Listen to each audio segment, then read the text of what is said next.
Hello, well, as you know, my name is Carla Fernandez, and I just wanted to tell you that it's been such an inspiring week, and I'm very happy to be here with you today.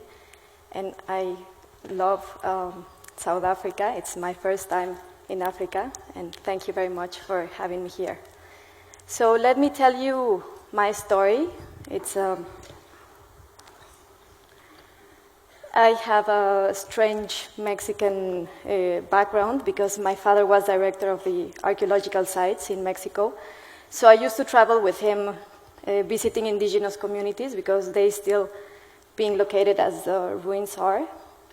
And in the other side, my mother and I, we were born at the north of Mexico. Actually, we were born at Saltillo, Coahuila, that is the ancient capital of Texas, before we gave it to the States.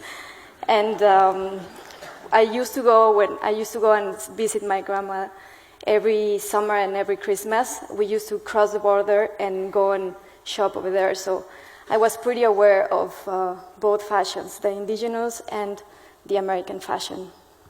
So from these two fashions, I made up my own style since I was very, very little. I have photos when I was 5 years old, like wearing like jeans and then a poncho, and I really enjoyed it. And this passion, I wanted to be my profession, so I wanted to study fashion, but in Mexico, they didn't have a career on fashion at that time. So I made a quick research, and I saw that San Martin's School of Design had a wonderful career, so I went to London, and I said, well, can I study here? And they said, yes, of course you can. And then they told me how much I had to pay, and I couldn't afford it, so I went back to Mexico and asked the government for a scholarship.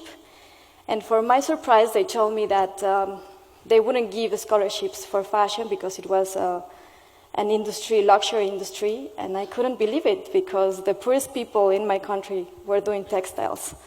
So they came, like the fashion scholarships from abroad, and they changed it for medicine or for laws or whatever. So I studied art history, but always focusing on fashion.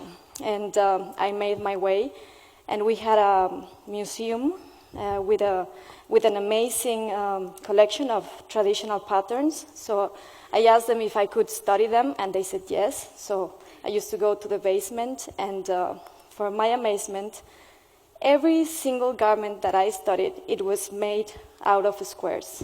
No, it was amazing.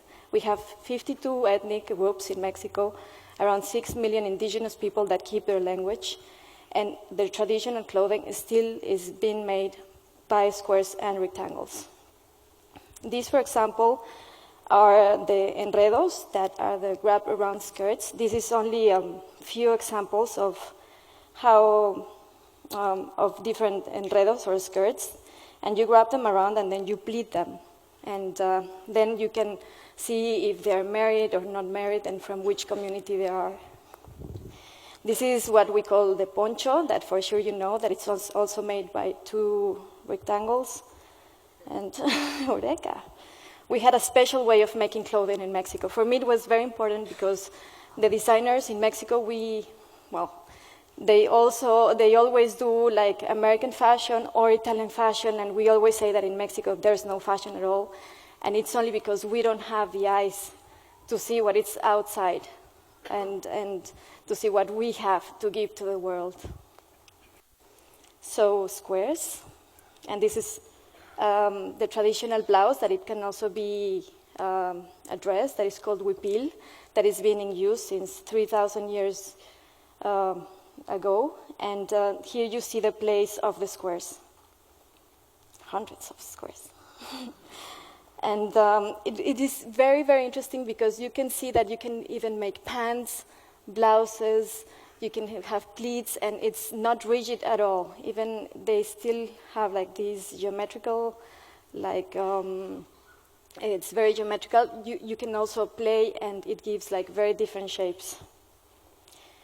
But it was very important for me to see why the indigenous tailors never use skirts, because if we analyze our garments, we'll see that they follow our lines and our body, and that you have to cut that body into the paper. So, and it's very complex. Really, to be a tailor, it's very, very complex.